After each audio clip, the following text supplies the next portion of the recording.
Chalamet and Mr. Wonderful from Shark Tank. Which I think is great. Yeah, and he's terrific in it. He's terrific. And apparently now wants to be an actor. I thought he already was one. Well, he can fund his own movies, that's for sure.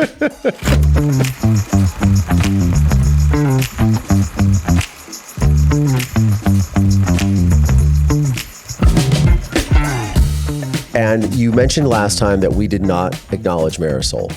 Yeah, that's correct. We didn't. Yeah. But Marisol's right here. Marisol is in her little snuggle cave, and she's very good. She is terrific. Like, she doesn't bark. Which is a good thing, because I don't know if you've ever been on camera or on stage with a dog, but believe me, when you are, no one is looking at you.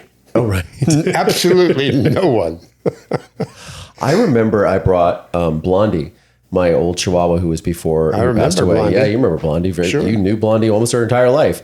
And I brought her to set one day, and then it turned into multiple days. And I remember looking over and I'm operating, and first of all, everyone was focused on her, but she had made a home on the script supervisor's lap. Because that was arguably the most sedentary position on the set. Yeah, always. Because she's just scripty. And so for those of you that don't know, what exactly does a script supervisor do? Well, takes notes from the director, circles which takes are done, and it very, very significantly helps the actors when they have to do pickup shots to remind them exactly where were your hands, where was your expression, what were you looking at. She is responsible for helping, anyway, sight lines with the actors and reminding the director and helping the director avoid crossing the line. And, script supervising is a complicated job for which there is training available, and good script supervisors are extremely important because her notes, or his notes, I say her because it's often a woman, but with American History X, we had a terrific guy who was script supervisor. Their notes on which take to do and what the director had to say about the take go into the editing room, and the editor has them to work with. Yeah. So script supervisor is very important on the set, but you're right. Sedentary may be an exaggeration, but script supervisors sit with big folder of the script on their lap. They're not jumping up very often. No, they're not. But anyways, Blondie found a home with her, and that was. But I looked over and I just was like, oh, my little child. And Marisol has found her home. All right. Many people have commented on Heaven Can Wait. Have they? They have. Well, it's a very good film. Mm-hmm. I recommend that you watch it. I need to check it out. And as far as award shows, and I know that we are talking about award shows, first of all, I was filming last night, so I unfortunately all the times when these things are on, I'm usually on a set. But then I also have this sort of love-hate relationship with like award shows or like sketchy. And I know SNL is brilliant. I am not an avid watcher of SNL. I'll watch the clips sometimes on YouTube, but I'm not like really into it. I don't know why. Sometimes it just kind of irks me a little bit. It has nothing to do with politics or anything that they're saying. The kitschiness of it, or the sort of, I don't. You know, it's funny. I was thinking about this because of the death of Katherine O'Hara this week. Yeah. I was thinking about comedy on television because I'm not generally a comedy on television fan. In fact, I can probably destroy my own credibility in this podcast by acknowledging that I really don't watch comedy sitcoms. I mean, even the best ones. Did you ever see Schitt's Creek? I've never seen a single episode of Schitt's Creek. I have never watched Seinfeld. I've seen sections of Seinfeld and maybe full episodes because it became so famous, but I did not tune in to that show. I like comedy, but I like, and again, now I'm probably slitting my own throat, I love Woody Allen's comedy. Now, I love Woody Allen, despite what do you think of him. And our good friend Barbara Koppel made Wild Man Blues with Woody Allen. Absolutely. Yeah. I like that kind of wry, dry comedy. But I remember I saw the first season of Saturday Night Live 50 years ago. And I have been a fan ever since. There have been up and down seasons. But I generally, I don't mind. I like sketch comedy because it's short and it's quick and it's over. And if it's good, it's very, very funny. And by the way, since you watch clips on YouTube, let me recommend from the other nights, the most recent Saturday Night Live. Go on YouTube and look at the Mom Confesses skit. Oh, I didn't see that, but I did see that Pete. What's his name? Why is Stellan Skarsgård? Son, Alexander. Oh, was the host. He was the host. But yeah, and I realized that the people who are on SNL are absolutely tremendously gifted. Many of them, not all, but many. But I mean, it's such work to get on that show. And, yeah. I mean, it's wild. So it's no disrespect to them. I sometimes I can't get into it. I don't know. I did read this article the other day that when Timothée Chalamet performed on the show, Lorne Michaels offered him the hosting gig. And he said, well, I also want to do the music. And Lorne Michaels said, no way. And then he said, okay, I'm not going to do the show. And he was saying in this interview how he paid over, six figures to be on the show to perform the music. And so I was thinking, well, why do you do that? Because he had to pay for the stage and the band and the setup and the rehearsals, and he paid for everything. And probably, I didn't get this far into the Apple News article, but I think that he probably had to cover the royalties for the songs that he played because they were Bob Dylan songs. I'm sure those were not cheap. So I'm sure Lauren was like, yeah, you're not playing Bob Dylan songs. And he was like, well, I'll pay for it. That's what I'm doing. But what a smart move for him to do that. Yeah, I guess so. I mean, he was so good in A Complete Unknown. I am deeply impressed by Timothée Chalamet. He's so talented. I think I predicted last time that he's likely to win the Oscar this year. I'm not allowed to say who I'm going to vote for. But I tend to really, really like Michael B. Jordan in Sinners, and I'm very inclined to consider him most seriously as Best Actor. But nevertheless, when I saw Marty Supreme, I was just really amazed at how diverse this actor's performances are. Yeah, Dune and Call Me by Your Name and. Marty Supreme compared to Bob Dylan, the guy is truly an artist. He's truly an artist who, in the tradition of the actors that emerged in the early 70s, like Robert De Niro, Al Pacino, he really, really gives himself over. He has egoless performances. Timothée Chalamet is gone, and what you're seeing is a character. And that used to be true of Al Pacino, not so much in the latter part of his career. His personality's taken over, and it's such a kind of a powerful one that it works. And I'm a great fan of Al Pacino. But De Niro, you notice, still disappears into a role. Yeah. Chalamet disappears, and that's the kind of acting I really admire.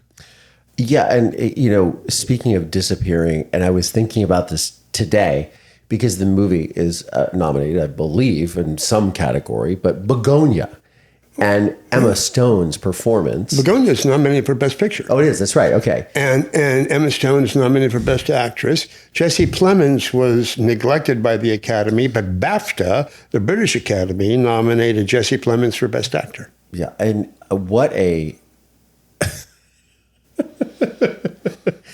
She disappears in that role. Oh, she disappears in any role she takes on. Sure, but I mean... She is unbelievably gifted. Yeah. She is a Meryl Streep level actress, in my opinion. Yeah. But we talked about her last week, so we can... But I just saw Begonia, and I was just taken aback by it, because I just think that I was expecting something completely different than what it turned out to be. Yeah. I think probably everybody was, but I was ready for this QAnon craziness, which was, and I loved, they shot it in like an open gate, which we use in cinematography that uses all the frame, but it's like a 3:2 format. But it really immerses you in the look of the film, especially on the close-ups. The background just disappears. Well, the close-ups are so memorable from that. Those close-ups on Jessie's face and on her face, and particularly in that long dialogue, those several long dialogues that they have together. Their faces are just emerge out of the screen. It's like you're watching it in 3D, which Yeah. it's not in 3D, but yeah, very memorable images. Yeah. She's a brilliant actress. And Jesse Plemons is quite outstanding too. Also the young boy, by the way, who had never acted before, Jesse's partner. Oh yeah. The kid. Very, he was really good. very too. moving performance. Very good. Very believable. Yeah. I just want to close the loop and just say something. Schitt's Creek is arguably the best television show I've ever seen in my life. The best TV comedy. It is just, Norman Lear level. Well, I'm a fan of Katherine O'Hara from the things that I have seen her in, which is all of the movies, Best in Show and Waiting for Guffman and all the Christopher Guest movies. Waiting for Guffman. Hilarious. His whole ensemble of actors is reliably strong, and she was outstanding amongst them. But reading everything I've been reading about her, I mean, I mourned her death, and I was her fan, and I was very sorry. Terrible. But I wasn't as familiar with her work as many other people are.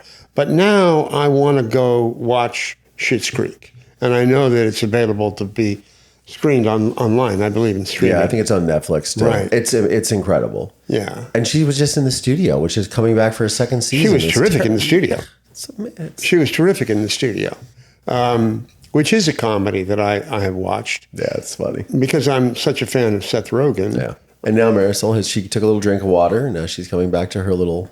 She's so well behaved. She really is. Which is also a miracle, considering she's my dog. Oh, boy. All right, so you have some things for me. We closed the loop on Schitt's Creek. You're going to watch it. It's fantastic. What do you got for me? Well, I just was thinking about the nominations. And Begonia, of course.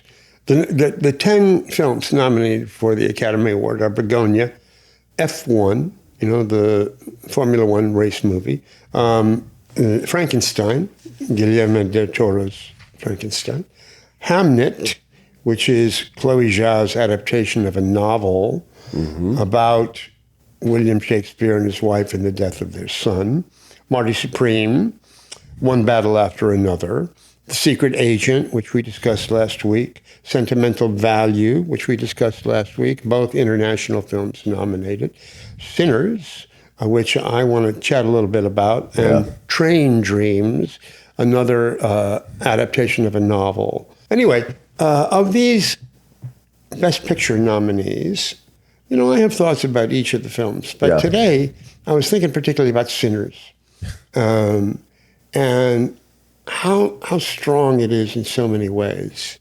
For those, I think probably everybody has seen Sinners, or most people watching this podcast would have seen Sinners, but it's a story about the African-American experience during the Jim Crow era here in the United States. The Jim Crow era was the period from the late 19th century, like 1890, through about 1960, when so many laws were passed based on the concept of separate but equal. And, it's okay to segregate as long as the facilities offered on each side are equal. Of course, the problem was they were nothing like equal. Facilities offered to African-American, black people, colored people, as they were called during this period of time, sucked. They were terrible. It was shameful. And, of course, there was a lot of violence committed against them. Sinners is set during this period. And what's so smart about Ryan Coogler's script and direction is that he tells the story through a supernatural lens of vampires entering. And the vampires, who initially the group of vampires, country western white folks, they really are emblematic of the oppression from white people on African Americans during this period of time. And it's I think, enormously clever to use the horror genre, and the movie's a mix of genres. There's a lot of music in it. It's not a classic musical, but it is a musical. The music is the music scene is amazing. Fantastic. The one shot and everything, And there's a lot of comedy in it, and there's a lot of drama in it, and there's this horror element, although it's certainly not a horror film. But using vampires as a metaphor for white suppression of the African American community in this country, I think, was brilliant. And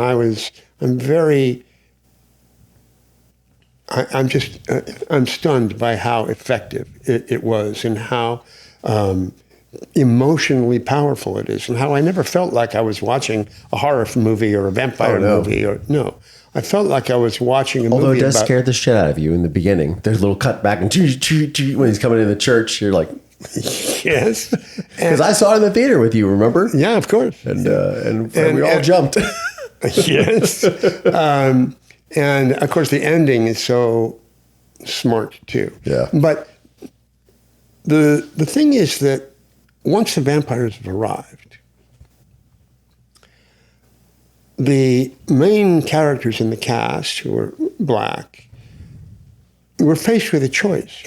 They could kind of give in to the vampires and live a life forever with no pain as dead people. Yeah. And or they could resist and maybe be destroyed, but stand up for their community and their individuality and their own culture. And it's brilliantly constructed. And I really admire that when I watch films, the construction and the way the author and the director guide us is very interesting to me. And the less I feel it at the time, the less I am aware of how I'm being led, the more effective it is for me. And in the case of Sinners, I was just so enthralled by the movie. It wasn't until later that I reflected on really what I'd seen. Sure. And the depth of it, the sociological depth of it. Yeah. And the performances were great. So many great performances. I was really pleased, by the way, that in the actor in a supporting role, Delroy Lindo got I was going to say Delroy Lindo, man. Yeah. I love him in Get Shorty, which is one of my favorites. Great in Get Shorty. Yeah, this is one of the houses you see hanging off the side of the club. I mean, I could probably do the entire dialogue from Get Shorty. You could? Yeah, because when I was in music school and we had the closed circuit like TV, it sounds like prison. But in the dorm rooms, you had the close. So it was they would play movies, and the movies that they were playing were Bowfinger. Very funny movie. Hilarious, and Get Shorty. And those two movies made me want to move out to Hollywood. I thought they were the cool. I mean, I'd already thought about it, but I was like, this is looks like the coolest, funnest thing. And I mean, I just loved Get Shorty. I could probably do the whole movie from rote. Maybe even Bowfinger. I was really impressed by Get Shorty too. And I'm a reader. I like to read, and I've read a lot of Elmore Leonard. And most of the first films I saw that were adaptations of Elmore Leonard were his westerns. He wrote a lot of western novels. Oh, didn't know that. No. Oh yeah, Hombre and other movies that. Oh wow. A number of cowboy movies were based on his books. But when he got into writing crime, it's so good. The work is so good that I was very suspicious of it being a decent movie. And there had been one or two movies made of his crime novels that I wasn't crazy about. And when I went to see Get Shorty, I was wowed because someone had fully captured the hip, edgy, smart, great dialogue, really interesting characters, fascinating story, and the pace, the whole thing. I mean, it worked. The movie works as well as the book, and that is really a rare thing to say. Yeah. It's it's directed by Barry Sonnenfeld, who I believe also shot it too, because he came up as a cinematographer. Yeah. I know. But I just we were talking last week about Warner's. And when they do the pull, and their drones weren't a thing back then, but they have the overhead shot as they're leaving the lot, you know, on Warner's, and all the cars going, and Danny DeVito's character. Oh my goodness, it's like a perfect movie to me. I mean, and James Gandolfini. You know, and I mean, it's just there's so many good characters in yeah. Well, because that's Elmore Leonard. He doesn't. If a character has more than 3 lines, it's a character that you can recognize on the street. You know what I mean? Yeah. He really has had an unbelievable touch for character, and that movie fully caught it. Oh, and then Dennis Farina. I mean, like, Dennis Farina is great. And I'm going to Miami next week. I've never been to Miami outside of like going to the airport, going to a hotel, going back to the airport, like going to the location, going to the airport. Like, so I'll be in Miami, but I'm gonna definitely be thinking about that. The best line is when Dennis Farina comes to LA to track down Chili Palmer, and he's in the I was gonna say the Uber. He's in the taxi, and he goes, how about the sun? Or he goes, you know, the beach. We talk about the beach. He goes, I'm from Miami fucking beach, and you want to show me the fucking sun? You want to show me the fucking beach? He's like, how about the sun? Does that ever shine in this town? He goes, the smog is the reason we have such beautiful sunsets here. And he goes, what a bunch of fucking bullshit.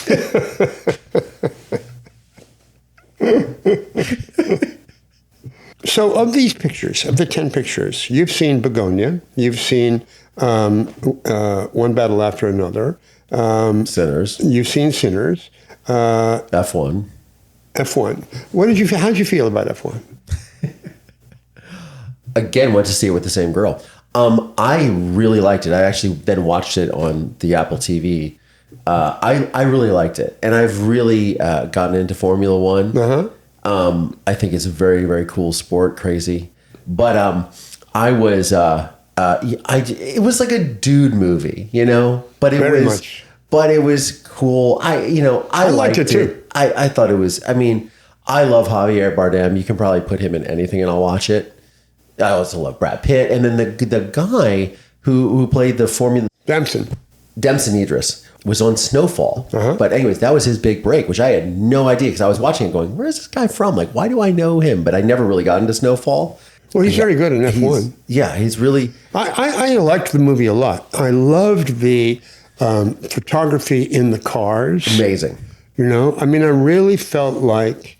Well, I can't say I felt like I was driving in the car, but it really does, more than any other racing movie I've ever seen, create and give you a feeling of what it is to be in one of these things. Well, I mean, I will say, so, you know, Ron Howard directed Rush, which was, I remember because it was shot by the cinematographer Anthony Dodd Mantle, who won for Slumdog Millionaire with Danny Boyle. And they had... What was his name? Anthony Dodd Mantle. And he shot a... Slumdog was an unbelievably great-looking film. And he shot that, and this was, you know, years ago, but they were basically...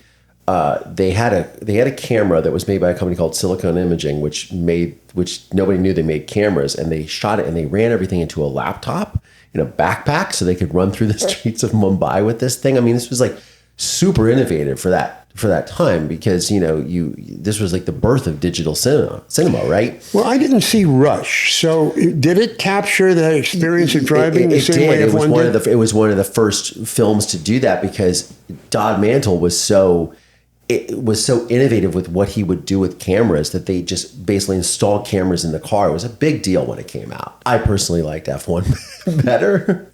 I don't even know what the budget must have been for Rush, but I mean, I think the budget for F1 was like $225 million or something, just bonkers.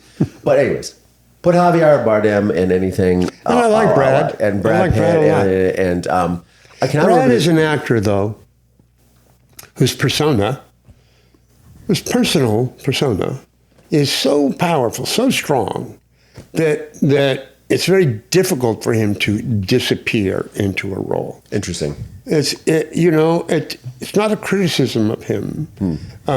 He is really a classic movie star, not because he lacks the talent or ability to be a serious actor. He is a serious actor who's given many really good performances, but his persona is just so strong. Yeah. Leo DiCaprio almost suffers from the same thing, except Leo is so committed to playing character, as he does in One Battle After Another, for instance. Yeah, it's so good. That he's able to overcome it, but it's tough for him because he too has a very strong persona.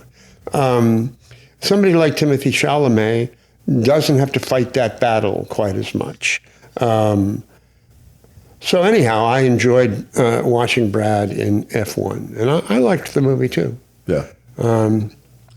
Did you see Frankenstein? I did. What'd you think? I was surprised at how much I liked it. Yeah. And I think what is the movie, 2.5 hours? Yeah, close. I didn't even notice. I thought it was that good. The guy who plays Frankenstein, whose name escapes Jacob me. Elordi. That's right, Jacob Elordi. He's fantastic. The visuals are amazing. Frankenstein, you mean the monster? Yes, the monster. Yes, right. Oscar Isaac plays Frankenstein. Yeah. I always get that confused because I always thought the monster. Everyone associates that. Makes that association. But the monster, anyways. And of course I have to like watch the after the making of and all of that to see, because I'm just like, were these real worlds that they created on set, and how much of this was practical and how much of this is CGI? And Tower, I remember they were talking about how the tower was like 80 feet, or that they made this, which they blow up and it catches on fire and everything. Mm-hmm. But just the way that they design these, movies are amazing. We talked about Avatar. Fire and ice, or Fire and Ash. Again, one of those films that you just watch these crafts, these creations, and it's compelling. What is happening? Overwhelming, entertaining. What is happening here? I think Guillermo del Toro is not my favorite filmmaker. I liked The Shape of Water. Yeah. I liked a number of his films. Hellboy. And I very much like Frankenstein. Still, it doesn't reach me. His films don't reach me as much as some other directors do. But I thought this one was a triumph of skill. And of course, Oscar Isaac. We've had an experience with Oscar Isaac. Sure. And which we can tell the story of someday. Yeah. But I'm a fan of Oscar Isaac, and I thought he was. I thought he went all the way as far as he could in creating this egomaniacal mad scientist. And Jacob Elordi, as you said, was really outstanding. My fiancée, Daniela, really likes Jacob Elordi. I think many people, and she very much among them, is really looking forward to Wuthering Heights. Yes.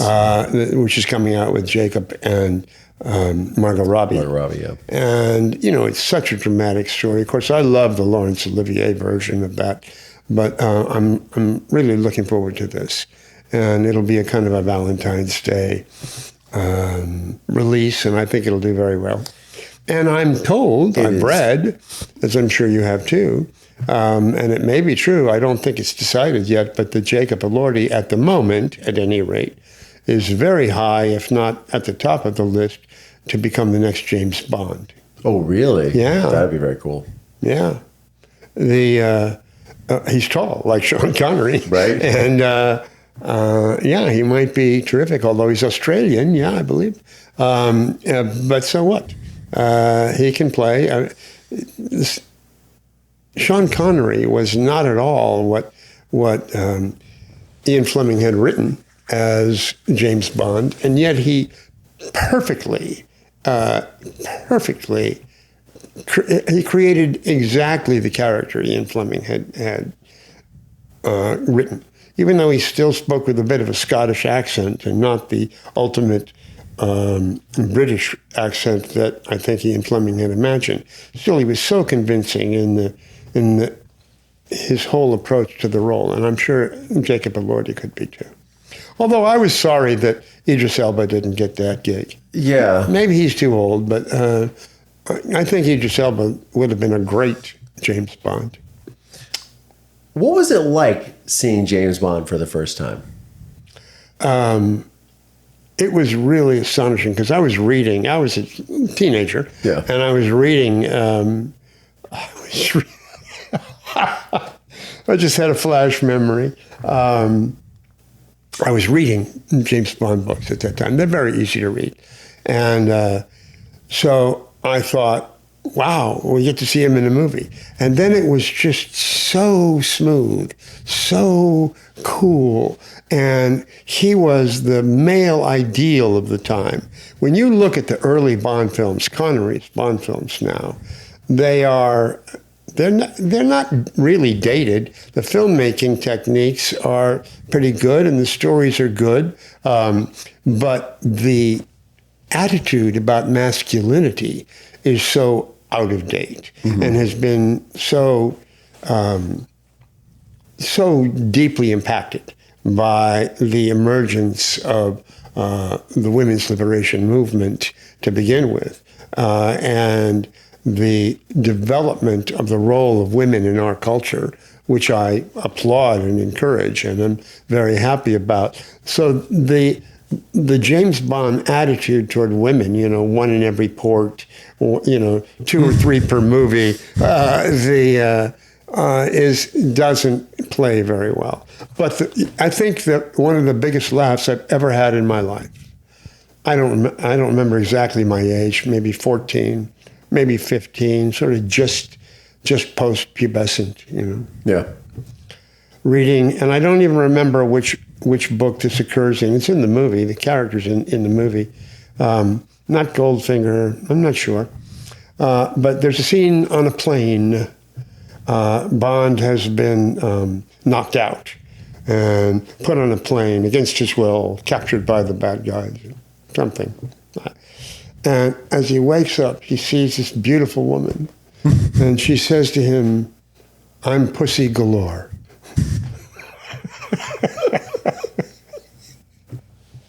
Now, this is a very juvenile joke, for sure.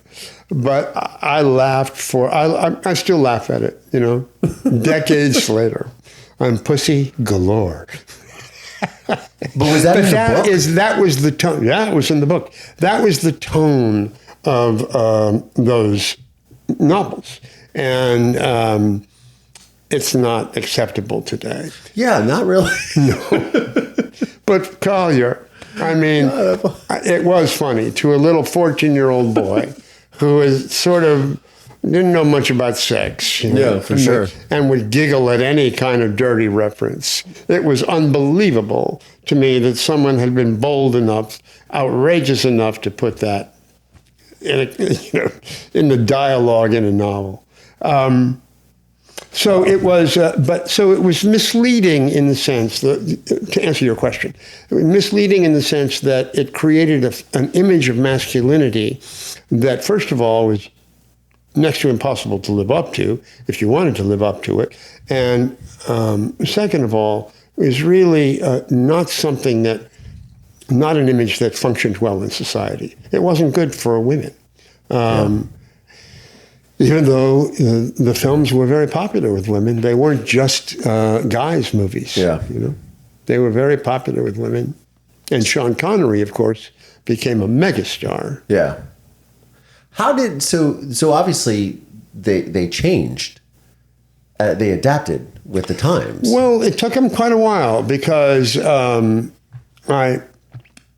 when Roger Moore took over, it was still the same ultra urbane ladies' man character.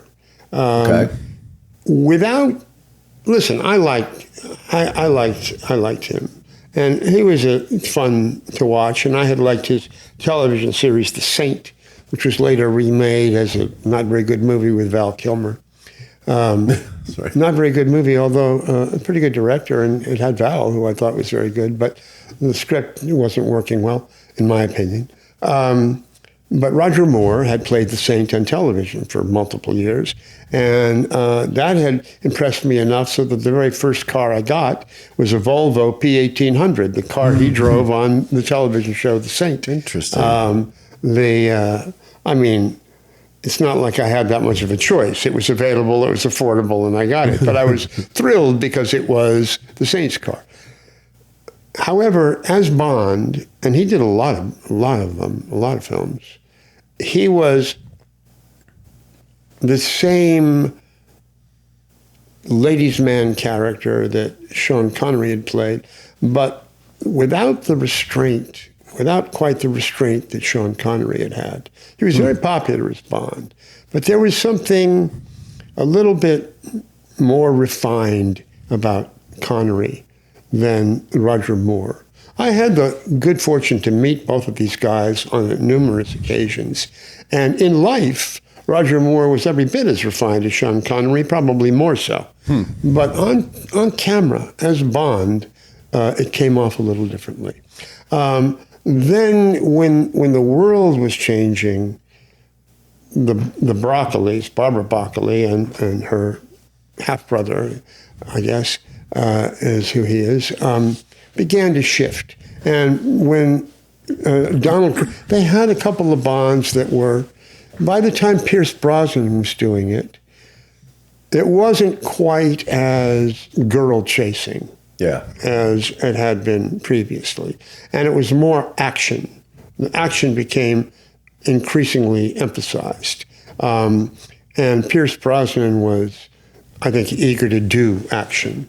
You know, with Connery and Roger Moore, there was action, but it wasn't like we've grown accustomed to. And then by the time Daniel Craig came along, and I think he was an outstanding, he was great, outstanding Bond. Yeah, it's great. It really was all about action, and not about pussy galore any longer. It was about, you know, he would have a relationship. He had a relationship. He was married. He got married, and then the death of his wife haunted him through the next film. You know, he wasn't running around. He was an action star, and that's what it had become. Where it will go now, how it will evolve, I don't know, because the Broccolis have sold it. And Amy Pascal is now one of the people that will be guiding the film. And I don't believe that they made a final choice on who's going to be the next Bond. But a lot of people have been talked about, and Jacob Elordi is definitely one of them. So we'll see. A roundabout way to talk about Jacob Elordi, but it was interesting. Yeah. I don't know. I mean, I never really watched the Sean Connery Bonds. I came into it when it was Pierce Brosnan, you know, and I was like, so that was my concept of Bond.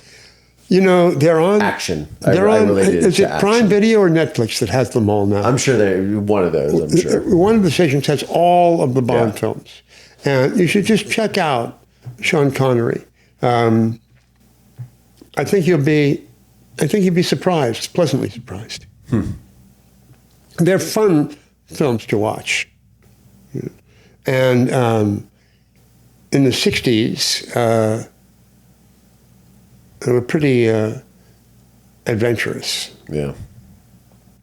So back to Guillermo del Toro and Frankenstein.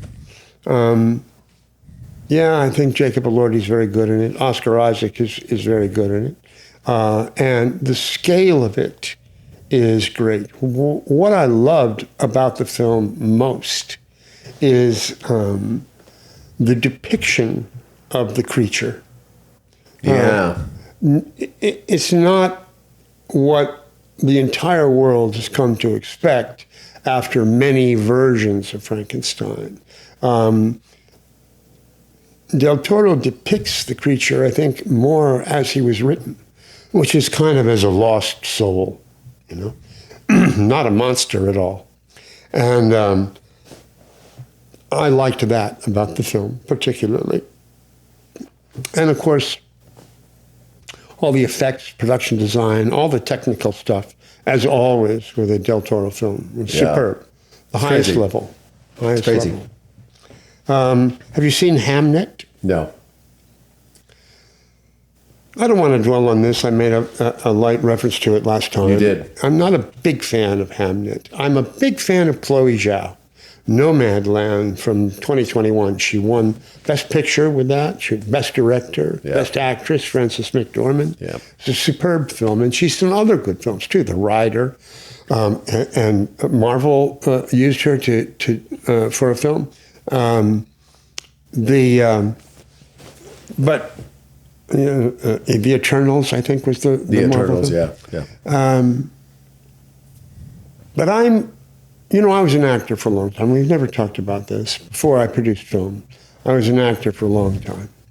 And I was interested, when I was young, I wasn't interested in doing movies or TV. I think because I didn't think I could make it. I wasn't good looking enough. And I wanted to be a stage actor, and my heroes were that generation older than me that I looked up to: Alan Bates, Tom Courtenay, Albert Finney, those British actors, that group of actors. And I went to LAMDA. I auditioned and then was accepted at LAMDA, which is the London Academy of Music and Dramatic Art. And it's British training. And then I came back to the States, and I worked on the stage for a long, long time. And I did quite a number of productions of Shakespeare, 8 or 9 different plays. And I did Hamlet twice, both times playing one of the worst roles in the canon. I played Laertes. Okay. Once was in college, and once was in a New York production. And but I've read a lot about Shakespeare. I love Shakespeare. I read the plays. I still read them sometimes. I've read numerous biographies. I know all about the controversy, the Oxfordians and the Stratfordians. The Oxfordians are people who believe that Shakespeare did not write the plays himself, but that they were written by a man named Edward de Vere, who was the Earl of Oxford. And people who believe that and follow this theory call themselves Oxfordians. And then there are those who believe that Shakespeare wrote Shakespeare's plays, and they are called the Stratfordians because he's from Stratford-on-Avon. And without going into that controversy, I'm just saying that's something I've read a lot about, and I've read a lot about the nature of productions at the Globe Theatre in the late 16th and early 17th century when he was writing and producing plays. So I know something about the style of acting that existed then. Everyone knows, I think, that women were not permitted on stage. So all the female roles, Lady Macbeth, other great roles, Ophelia in Hamlet, Gertrude, Hamlet's mother, all played by men. Yeah. But there's a lot of other elements of Shakespearean acting that were pretty consistent and predictable, and people know about them. So I felt that I have a couple problems with Hamnet. Much as I love Chloe Zhao, and as popular as I know the novel was, I felt the mechanics of this movie more than I wanted to. I felt the manipulation of seeing the child who dies and getting to know him, and then being rug pulled. What? Rug pulled. Rug pulled out from under you regarding him. And I know that the movie is a study of grief. And I think Chloe Zhao achieved what she wanted to achieve, which is really to communicate grief. But she did it in that manipulative way that I thought was very transparent. And then she ends with a scene from the original production of Hamlet that is performed in a way so utterly contrary to the way that it would have been performed, which specifically it's more emotional and more contemporary and more methody in the acting than would have been permitted or recognized or accepted in the day. And had it been done in a more classic way, in the way it would have been less emotional out front, but in my opinion, more powerful emotionally. because it wouldn't have been sort of pushing the emotion so hard. But I have to say, I'm the only one I know who thinks this. Everyone else disagrees with me. And including Daniela and the other people that I went to see it with. I saw it with an Academy Award-winning editor, and he disagreed with me entirely. Everyone loves Hamnet, and it has a chance at the Oscars, and I understand why. I really do, because Chloe Zhao is successful in creating that sense of grief and our empathy for the deepest possible grief. I think that's what she was after. I think she got it. I have a problem with the way she got it. But again, I'm the only one with that problem. And I think there's an element of me having a stick up my ass about this regarding Shakespeare. That's the truth. Anyway. That makes sense. You know, Marty Supreme we've talked about. You know. We have. Yeah. Very well done. Listen, I love the Safdie brothers. Josh Safdie directed this. His brother Benny directed the current film, The Smashing Machine. Yeah. You know, and that was only nominated for one. Yeah. Did you think that Dwayne Johnson would have been nominated? Did you think his performance was strong in that? No. Sorry. Yeah. I like Dwayne Johnson. He's fun to watch. Oh, I love the guy. I admire him trying to stretch himself creatively. I think he did. I think he did stretch himself creatively, and I admire that. And it was very watchable. Is it on the level of Leo DiCaprio or no. Michael B. Jordan or Timothée Chalamet? Michael B. Jordan is fantastic. Is absolutely amazing. Michael B. Jordan is absolutely amazing. That's for sure. But anyway, on Marty Supreme, directed by Josh, his brother directed Uncut Gems, a very strong movie, and has cut the Smashing Machine. But this movie it has a realism and a power that almost reminds me of Marty Scorsese. Interesting. And it is. It's a protracted narrative. It's a long movie, complicated. I mean, really a fundamentally simple story, but with lots of little complications in it. Character sketches that are very powerful. A lot of good performances. Odessa Azion.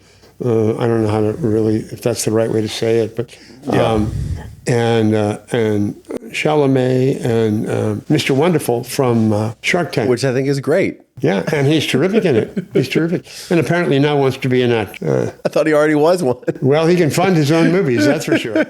I think it would be very smart for you and I to go on Shark Tank and pitch a film and saying, funnily enough, it's a great part for you. It's a great part for you. It'd be fantastic. I think maybe we're the 900th person who's thought of that. One battle we talked about, although we haven't really talked about the nature of the film and the sociological and philosophical aspect of this film. And it's very powerful. It's very powerful. I mean, look, the times are... It seems to me that the title, it really is what the title says. For one thing, there is one action bit after another in this movie. Yeah. And it's kind of nonstop. But it's also generationally true. Yeah. That the battles we fight, the battles my generation fought, the ideals we espoused, some of them we were successful. We were successful in focusing attention so that the nation could change. The women's liberation movement, the civil rights movement. Yeah. My generation stood up very, very strongly for that. Yeah. But what really we ultimately aspired to is the John Lennon, idea of love, and peace, and what the hippies sought, and this collapsed, in our own minds as we aged. Things got real, and we had to get practical, and we became parents, and this movie sets that up because it starts with a very much like a Weather Underground style group. Yeah. The Weather Underground being a real organization from the 60s that would now be characterized as domestic terrorists. Yeah, for sure. And then what happens to the people who were populating that movement, Leo DiCaprio playing the main character of that, but how some carry on and some change, and how cycles occur, and that generationally, one after the other, we raise our hopes, our expectations, we do what we can, we kind of collapse. Yeah. Our children come along and move things forward with a sense of distance and sometimes puzzlement about what we were doing. And, it's just a very strong movie, very, very strong movie.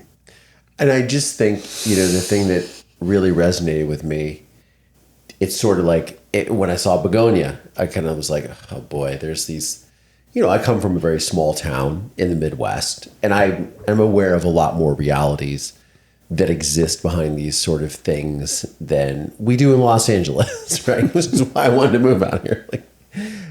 And the sort of,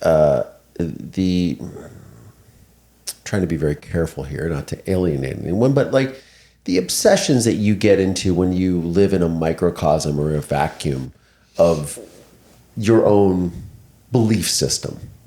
Now, whether that's, a belief system that is, promulgated by organized religion, or just plain old, just racism, or just entitlement, I think watching Begonia, and I thought, oh, here we're going down this road, and then you go in one battle after another, and you see this very altruistic, and not, as you said, they would be classified as domestic terrorists now. Like, not what they're doing is anything that is great. Is it also endangering people? But then you have people like the Christmas Adventurer Club, that people actually exist that believe these things and that are so fundamental in it, and it's just I find things like that a little terrifying. Yeah. And the Christmas Club in one battle after another. Christmas Adventurers Club is terrifying. And what is scarier to me is the character of Sean Penn, who becomes so obsessed with being a part of that group that he will stop at nothing, to his own detriment, and to the resources and the resources, including the lives of other people that are in his power, that or he that has he influence supposedly adores. Or exactly. But the zealotous nature is with which he goes towards this sort of ideal that he believes that he needs to belong to, is just it's just insane. Deeply disturbing and terrifying. Yes. And you've just explained exactly why I like him so much. He's amazing. For the Oscar of Best Supporting Actor. Amazing. Yeah. And it goes against everything you'd ever know Sean Penn to be about. What? It goes against everything that you would know Sean Penn to be about. Everything. It's, and also... Talk about getting lost in a character. It's unlike any character he's ever played. Yeah. And of course, it's totally unlike who he is or what we know about who he is as a person. I don't know Sean Penn, but I know a lot about him because he's very public. And again, I'm not permitted by the Academy to say who I'm going to vote for. But I look at the list of actors in a supporting role, which I believe I said last time, and if I didn't, let me say it now. I think it's one of the most difficult to predict categories in the Oscars. I mean, the nominees are Benicio del Toro for One Battle, Jacob Elordi for Frankenstein, Delroy Lindo for Sinners, Sean Penn, and Stellan Skarsgård. Yeah. This is a really tough category. Yeah, all of whom gave any one of those performances deserves an Oscar, in my opinion. They're not going to give out 5, but they're all exceptional. To me, Sean Penn has a monumental impact, but I love every other performance. You know, and in One Battle, the car chase scene at the end was just up and down the hills, you mean? Yeah. And I just watched a Variety, you know, is doing all these they do all these little videos about this, but they interviewed the cinematographer, cannot remember his name. But they were discussing that scene. They shot it in like 10 minutes.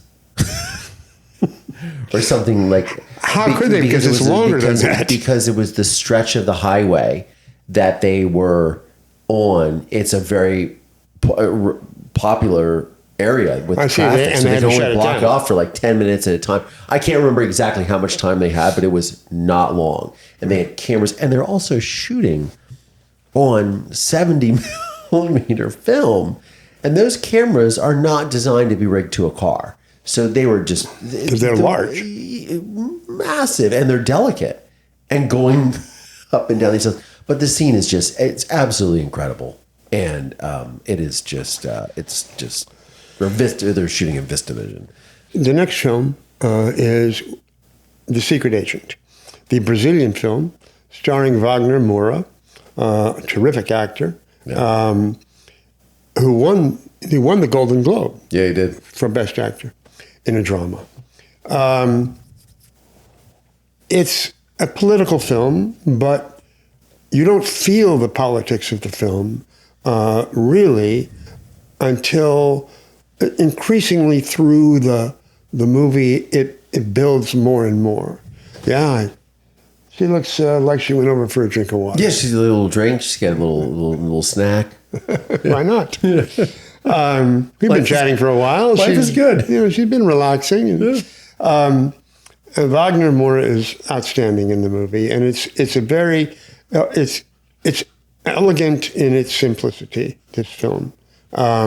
With quite memorable characters who are gathered in a hotel or a short-term residence where he's staying. And they share in common a bit of a disaffection from the government, because it's set in Brazil during the worst period in that nation's history and the most repressive. So it bears connection to some of the other films this year in that sense. And I think it's a very strong movie, and I enjoyed it, and I would recommend it to anyone. I don't think it can compete on a level with the other Best Picture nominees, in my opinion. Yeah. Much as I enjoyed the film and respect it. Then comes Sentimental Value. Sentimental Value. You sent me a picture today of you and Stellan. Oh, yeah. Yeah, Stellan, you know, he wanted to get a photo, so I said sure. You said sure, yeah, exactly. Sentimental Value is it's a very powerful, emotional film about family, really. And it looks at generational dysfunction, father to children, and it has empathy on both sides. Father who is very preoccupied with his work and didn't relate as well to his children, or as much to his children as they would have wanted. And one of them has entered into his business and been a huge success. And still they are alienated. They can't even use that commonality of interest and career to connect. And the film has some really strong performances. Stellan Skarsgård himself as the father, 2 Norwegian actresses as his daughters, and Elle Fanning the American actress, of course, in another significant role. The two Norwegian actresses are both nominated for the Academy Award, as is Stellan Skarsgård. The actress nominated for Best Actress is, and I'm not good pronouncing Norwegian names, but it's Renate Reinsve, or something similar to that. Got it. She was outstanding just a few years ago in another film, same director, Joachim Trier, I don't even know how to say his name, but called The Worst Person in the World. And she had won the Best Actress at Cannes. I think it was 2021 or maybe 2021, I think. She's a wonderful actress, and she plays the elder daughter who has entered the same profession as her father and yet cannot connect with him. In fact, she feels particularly disaffected from him. The younger daughter, played by an actress named, and again, forgive me, I apologize to you, Inga. Her name is Inga Ibsdotter Liljas, or something like that. And she plays the younger sister, younger daughter, and is very powerful. And Elle Fanning, who's not nominated, although she had been nominated as supporting actor, I think, by some critics' awards groups. Elle Fanning is also outstanding. So you have really 4 terrific performances in this movie. And it is the performances, in my opinion, that make this movie as good as it is. The screenplay itself, very interesting. The direction, very nicely done. A whole world created pretty much primarily in one location, a house. They go outside of it, but that's the primary location. And you really, it's very well done, it's well directed. The generational dysfunction, pretty clear. We have empathy on both sides with all the characters. But it's really the performances that elevate sentimental value. And I like the movie very much. And I'm a big fan of Stellan Skarsgård and have been since I first discovered him in the early mid-90s. I think it was 95 when he did a movie, same director. Oh, was it same director? Anyway, called Breaking the Waves. Breaking the Waves, because have you ever seen this movie, Collier? No. Oh, very emotionally powerful. It's about a couple, he and Emily Watson, you know, the British actress. They're married, they're happy. He has an accident, he becomes incapacitated, crippled from the way, he can't move from the waist down.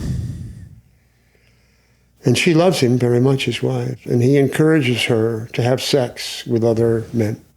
Oh, yes. I know this movie. And it's wrenching to watch this movie. Yeah. Maybe, I'm not a woman, but I have the feeling it's more wrenching for a man. A woman might say just the opposite, because her dilemma is so great. She's young, she's a sexual being, she's in love, she was making love to her husband, now she can't. That impulse is still in her. So I guess a woman watching this would be able to identify with that very strongly. For me, I identified with the man, and that was Stellan Skarsgård. And but he was already a very established actor in Norway. I think he'd done lots of stuff before that movie. Yeah. I just wasn't aware of him until then. And I've watched him ever since. And I've been lucky to meet him and happy and you know, I think highly of him. And as you said, you have a picture of the two of us together. I do. You said it today. Anyhow, with respect to Best Picture, I think it's the cast that elevates the movie. Sinners, we've talked about. And Train Dreams, I think we referenced vaguely before. It's based on a novel. The novel's very popular. It's very bucolic. It's very slow moving. I haven't had any interest in watching it. it's, you know, It was a Netflix film, right? Didn't they do it? I don't know. It's lovely. It's touching. It's sad at moments and yet uplifting ultimately. But all in a kind of a moderate scale.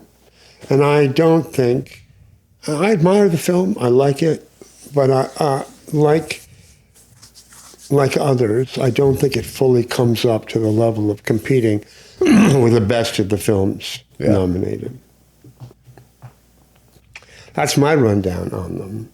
We talked about how good Begonia was. We didn't talk about the fact that it is a spectacular takedown of conspiracy theories. Yeah.